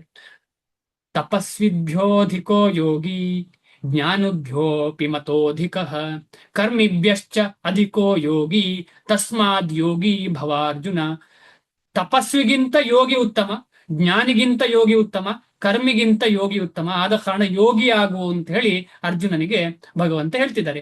ಈ ಯೋಗಿ ಯಾರು ಅಂತ ಹೇಳಿ ನೆಕ್ಸ್ಟ್ ಶ್ಲೋಕದಲ್ಲಿ ಹೇಳಿದ್ದಾರೆ. ಇಲ್ಲಿ ಹೇಳಿರುವ ಯೋಗಿಯನ್ನ ನಾವು ಕನ್ಫ್ಯೂಷನ್ ಮಾಡಿ ಅಷ್ಟಾಂಗ ಯೋಗಿ ಅಂತ ತಕೊಂಡ್ರೆ, ನೆಕ್ಸ್ಟ್ ಶ್ಲೋಕದಲ್ಲಿ ಭಗವಂತ ಕ್ಲಾರಿಫೈ ಕೊಡ್ತಾ ಇದ್ದಾರೆ, ಅಲ್ಲ, ಅಷ್ಟಾಂಗ ಯೋಗಿ ಅಲ್ಲ, ಭಕ್ತಿ ಯೋಗಿ ಅಂತ ಹೇಳಿ. ಎಂತ ಅದ್ಭುತವಾದ ವಿಚಾರ ಅಂತ ಹೇಳಿದ್ರೆ, ಅದಕ್ಕೆ ಏನು ಹೇಳ್ತಾರಲ್ಲ, ಕೊಡದಲ್ಲಿ ಫುಲ್ ತುಂಬದಿದ್ರೆ ಶಬ್ದ ಮಾಡೋದಲ್ವಾ, ಹಾಗೇನು ಹೇಳ್ತಾರಲ್ಲ, ನಿಮ್ಗೆ ತುಂಬಿದ ಯಾರಿಗಾದ್ರೂ ಕೊಡ ಗೊತ್ತಾ? ತುಳುಕುವುದಿಲ್ಲ. ಅದು ತುಂಬಿದ ಕೊಡ, ಅದೇ ತುಂಬಿದ ಕೊಡ ತುಳುಕುವುದಿಲ್ಲ. ಹಾಗೆ. ಏನೋ ಒಂದು ಇದೆ, ತುಂಬಿದ ಶಬ್ದ ಮಾಡೋದು ಕೊಡ ಯಾವುದು? ತುಳುಕು. ಎಂಟಿ ಹಾ? Vessels will not make noise ಅಂತ ಇಂಗ್ಲಿಷ್ ಅಲ್ಲಿ ಹೇಳ್ತಾರೆ. Empty vessels make no noise ಅಲ್ಲ, noise not will not make noise. Do not empty make vessels Empty vessels make more noise. Not noise. ಏನೇ ಇರ್ಲಿ, ತುಂಬಿದ ಕೊಡ ಆದ್ರೆ ತುಂಬಿದ್ದು ಶಬ್ದ ಶಬ್ದ ಬರಲ್ಲ ಅಂತ. ಮಾಡಲ್ಲ. ದೊಡ್ಡ ಸರಿ ಸರಿ ದೊಡ್ಡತನ ಸರಿ ಸರಿ ಇರುತ್ತೆ ಸರಿ ಮಾತಾಜಿ ಅವ್ರಿಗೆ. ಮಾತಾಜಿ ಮಾತಾಜಿ ಸಾಕು ಸಾಕು, ಮುಂದೆ ಹೋಗೋಣ. ಇಲ್ಲಾಂದ್ರೆ ಅದೇ ಡಿಸ್ಕಷನ್ ಆಗುತ್ತೆ. ತುಂಬಿದ ಕೊಡದ ವಿಚಾರ ಅಲ್ಲ ಇಲ್ಲಿ. ಇಲ್ಲಿ ಏನ್ ವಿಚಾರ ಅಂತ ಹೇಳಿದ್ರೆ, ಈ ಎಲ್ಲ ವಿಚಾರಗಳು ನಮಗೆ ಅರ್ಥ ಆಗ್ಬೇಕು. ಇದೆಲ್ಲ ವಿಚಾರಗಳು, ಈ ಎಲ್ಲ ಯೋಗ ಕೂಡ ಕಂಪ್ಲೀಟ್ ಅಲ್ಲ ಅಂತ ಹೇಳಿ. ಆದ ಕಾರಣ ಆ ಕಂಪ್ಲೀಟ್ ಅಲ್ಲದ್ದು ಮಾಡಿ ಏನು ಫಲ? ಏನು ಫಲ ಇಲ್ಲ. ನಿಮಗೆ ಪ್ರಿಸೈಸ್ ಆಗಿ ಉತ್ತರ ಕೊಡ್ಲಿಕ್ಕಿದ್ರೆ ಮಾತ್ರ ಉತ್ತರ ಕೊಡಿ, ಇಲ್ಲಾಂದ್ರೆ ಡೈವರ್ಟ್ ಆಗಿಬಿಡ್ತದೆ. ತಪಸ್ವಿಭ್ಯೋಧಿಕೋ ಯೋಗಿ ಜ್ಞಾನಿಭ್ಯೋಪಿ ಮತೋಧಿಕಃ ಕರ್ಮಿಭ್ಯಶ್ಚ ಅಧಿಕೋ ಯೋಗಿ ತಸ್ಮಾದ್ ಯೋಗಿ ಭವಾರ್ಜುನ. ಆದ ಕಾರಣ ಯೋಗಿ ಆಗು ಅಂತ ಹೇಳ್ತಾ ಇದ್ದಾರೆ. ಯಾವ ರೀತಿ ಯೋಗಿ ಅಂತ ಹೇಳಿ ಮುಂದಿನ ಶ್ಲೋಕದಲ್ಲಿ ಇನ್ನೂ ಚೆನ್ನಾಗಿ ಭಗವಂತ ಹೇಳ್ತಾರೆ. ಶ್ರೀಲ ಪ್ರಭುಪಾದರಿಗೆ ಜಯವಾಗಲಿ. ಯೋಗಿಯು ತಪಸ್ವಿಗಳಿಗಿಂತಲೂ ಜ್ಞಾನಿಗಳಿಗಿಂತಲೂ ಮತ್ತು ಫಲ ಆಪೇಕ್ಷಿತ ಕರ್ಮದಲ್ಲಿ ತೊಡಗುವವರಿಗಿಂತಲೂ ಶ್ರೇಷ್ಠನಾದವನು. ಕರ್ಮಯೋಗ ಅಂದ್ರೆ ಏನು? ಯಾರಾದ್ರೂ ಹೇಳ್ತೀರಾ ಬೇಗನೆ? ಗೊತ್ತಿದ್ರೆ ಮಾತ್ರ, ಊಹೆ ಅಲ್ಲ, ಟೈಮ್ ಆಗ್ತದೆ ಅದಕ್ಕೋಸ್ಕರ. ಕರ್ಮಯೋಗ ಅಂದ್ರೆ ಏನು? ಕರ್ಮಯೋಗದಲ್ಲಿ ಎರಡಿದೆ. ಕರ್ಮಯೋಗದಲ್ಲಿ ಎರಡಿದೆ. ಒಂದು ಫಲದ ಬಗ್ಗೆ ಆಸೆ ಇಟ್ಟುಕೊಂಡು ಮಾಡುವಂತ ಕರ್ಮ, ಅದು ಮಾಡಿದರೆ ಸ್ವರ್ಗಾದಿ ಲೋಕಕ್ಕೆ ತಲುಪುವುದು ಉದ್ದೇಶ. ಎರಡನೆಯದ್ದು ನಿಷ್ಕಾಮ ಕರ್ಮ, ಅದನ್ನು ಮಾಡಿ ಹೃದಯ ಶುದ್ಧಿ ಮಾಡುವಂತ ಉದ್ದೇಶ. ಎರಡು ರೀತಿಯ ಕರ್ಮಯೋಗದಲ್ಲಿ. ಒಂದು ಆಸೆ ಇಟ್ಟುಕೊಂಡು ಸಕಾಮ ಕರ್ಮ, ಇನ್ನೊಂದು ನಿಷ್ಕಾಮ ಕರ್ಮ. ಕ್ಲಿಯರ್ ಆಯ್ತು ಅನ್ಕೊಳ್ತೇನೆ. ಇನ್ಯಾರಾದ್ರೂ ಹೇಳ್ತೀರಾ ಜ್ಞಾನಯೋಗ ಅಂದ್ರೆ ಏನು ಅಂತ ಹೇಳಿ?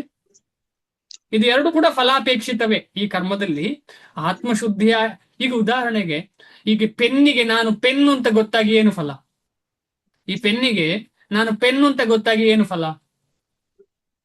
ಅದರಿಂದ ಉಪಯೋಗ ಮಾಡ್ಕೊಂಡ್ರೆ ಫಲ ಸಿಗುತ್ತೆ. ನಾವು ಅದು ಗೊತ್ತಿಲ್ಲ ಅದಕ್ಕೆ. ನಾನು ಪೆನ್ನು ಅಂತ ಹೇಳ್ತಾ ಉಂಟದು, ಏನು ಫಲ ಇಲ್ಲ.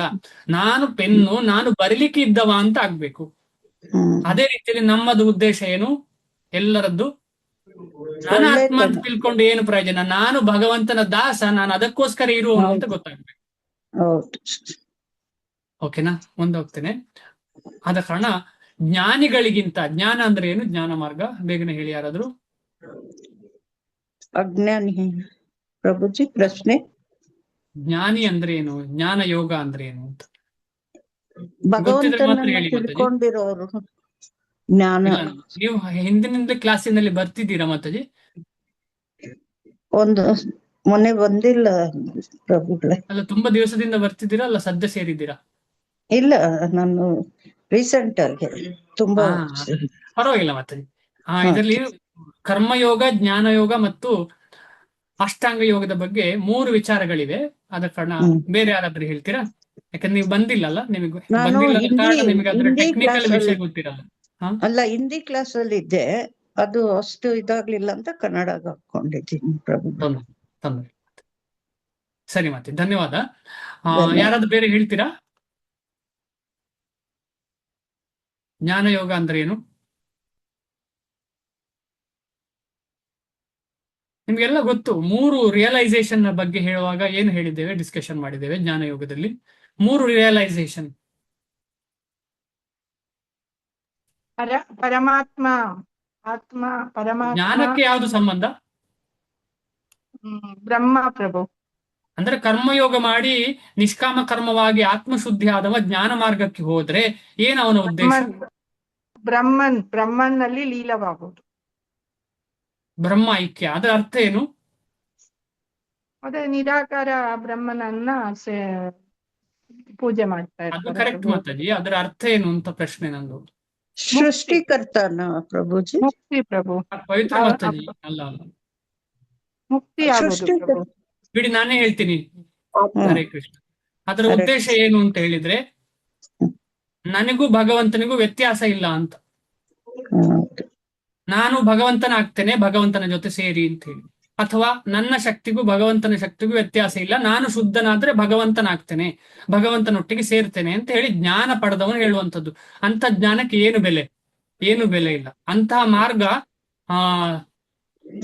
ಏನ್ ಹೇಳ್ತಾರೆ ಅಂತ ಹೇಳಿದ್ರೆ, ಅಂಥ ಮಾರ್ಗ ಯಾರಿಗಾದ್ರೂ ಸಿಕ್ಕಿದ್ರೆ ಅದು ಸತ್ತ ಹಾಗೆ, ಅದಕ್ಕೆ ಆಧ್ಯಾತ್ಮಿಕ ಸಾವು ಅಂತ ಹೇಳ್ತಾರೆ ಇದಕ್ಕೆ. ಈ ಜ್ಞಾನ ಮಾರ್ಗದಲ್ಲಿ ಬ್ರಹ್ಮ ಐಕ್ಯ ಆಗುವಂತ ಉದ್ದೇಶ ಯಾರಾದ್ರೂ ಇಟ್ಟುಕೊಂಡಿದ್ರೆ ಅದು ಏನ್ ಹೇಳ್ತಾರೆ ಅಂತ ಹೇಳಿದ್ರೆ ಕೈವಲ್ಯಂ ನರಕಾಯತೆ ಅಂತ ಹೇಳಿ, ಅದು ನರಕ. ಯಾಕಂತ ಹೇಳಿದ್ರೆ ಅಲ್ಲಿ ಭಗವಂತನ ಸೇವೆಯೇ ಇಲ್ಲ.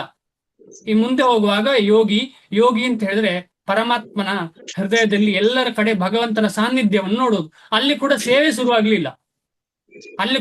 ಶುರುವಾಗ್ಲಿಲ್ಲ, ಭಗವಂತ ಇದ್ದಾನೆ ಅಂತ. ಅಂದ್ರೆ ಭಗವಂತ ಇದ್ದಾನೆ, ನಾನು ಭಗವಂತನಿಗೆ ಸಂಬಂಧಪಟ್ಟವ ಅಂತ ತಿಳ್ಕೊಂಡ ಕೂಡಲೇ ಸೇವೆ ಶುರುವಾಯ್ತಾ? ಇಲ್ಲ. ಸೇವೆ ಶುರು ಆಗ್ಬೇಕಿದ್ರೆ ಭಕ್ತಿ ಮತ್ತು ಭಕ್ತರ ಸಂಘ ಆಗ್ಲೇಬೇಕು. ಅದು ವರ್ಣಾಶ್ರಮ ಧರ್ಮದಲ್ಲಿ ಮತ್ತು ಅದರಲ್ಲಿ ಸ್ಪೆಸಿಫಿಕ್ ಆಗಿ ದೈವ ವರ್ಣಾಶ್ರಮ ಧರ್ಮದಲ್ಲಿ ಮತ್ತು ಭಕ್ತಿ ಯೋಗ ಪರಂಪರೆಯಲ್ಲಿ ಎರಡರಲ್ಲಿ ಆಗುವಂಥದ್ದು. ಫಸ್ಟಿಗೆ ವರ್ಣಾಶ್ರಮ ಧರ್ಮ. ಯಾಕೆ ಅಂತ ಹೇಳಿದ್ರೆ ಶ್ರೀಲ ಪ್ರಭುಪಾದರು ಹೇಳಿದ್ದಾರೆ. ಒಂದು ನಿಮಿಷ, ಯಾರೋ ಮ್ಯೂಟ್ ಮಾಡಿಲ್ಲ, ಮತ್ತೆ ಕೂಡಲೇ ಮ್ಯೂಟ್ ಮಾಡಬೇಕು, ಆಗ ಸುಲಭ ಆಗ್ತದೆ. ಏನ್ ಹೇಳಿದ್ದಾರೆ ಅಂತ ಹೇಳಿದ್ರೆ ತುಂಬಾ ಇಂಪಾರ್ಟೆಂಟ್ ವಿಚಾರ. ಭಕ್ತಿ ಸಿದ್ಧಾಂತ ಸ್ವಾಮಿ ಶ್ರೀಲ ಪ್ರಭುಪಾದರು ಕ್ಲಿಯರ್ ಹೇಳ್ತಾರೆ. ನಾವೆಲ್ಲ ಭಕ್ತರಾಗ್ಲಿಕ್ಕೆ ಪ್ರಯತ್ನ ಪಡ್ತಾ ಇರುವಂತವ್ರು ಎಲ್ಲರೂ. ಆದ್ರೆ ಭಕ್ತಿ ಸಿದ್ಧಾಂತ ಶ್ರೀಲ ಪ್ರಭುಪಾದರು ಏನ್ ಹೇಳ್ತಾ ಇದ್ದಾರೆ ಅಂತ ಹೇಳಿದ್ರೆ, ಸಾಧನ ಕಾಲ, ಯಾವಾಗ ನಾವು ಸಾಧನೆಯಲ್ಲಿ ಪ್ರಯತ್ನ ಪಡುವಾಗ ನಮಗೆ ಯಾವಾಗ ಹೃದಯದಲ್ಲಿ ಕಾಮನೆ ಇದೆ, ಬಿದ್ದು ಹೋಗುದಾಗ್ಲೇ ಅಲ್ವಾ? ಹೃದಯದಲ್ಲಿ ಕಾಮನೆ ಇರುವ ಕಾರಣ ತಾನೇ ಭ್ರಷ್ಟರಾಗ್ತಾ ಇರುವಂತದ್ದು. ಅದಕ್ಕೆ ಹೇಗೆ ಸೊಲ್ಯೂಷನ್ ಅಂತ ಹೇಳಿದ್ರೆ ದೈವ ವರ್ಣಾಶ್ರಮವೇ ಸೊಲ್ಯೂಷನ್. ಹೇಗೆ ಅದು ಅಂತ ಹೇಳಿದ್ರೆ, ಭಕ್ತಿ ವಿನೋದ್ ಠಾಕೂರ್ ಅವ್ರು ಏನ್ ಹೇಳ್ತಾರೆ ಅಂತ ಹೇಳಿದ್ರೆ, ಸಾಧನೆ ಕಾಲೇ ಏ ಪರ್ಯಂತ ಹೃದಯ ಕಾಮ ಆಚೆ.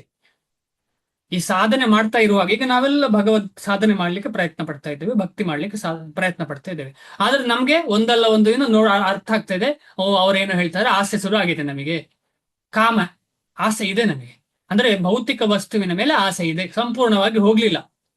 ಆದ ಕಾರಣ ಅಲ್ಲಿಯ ತನಕ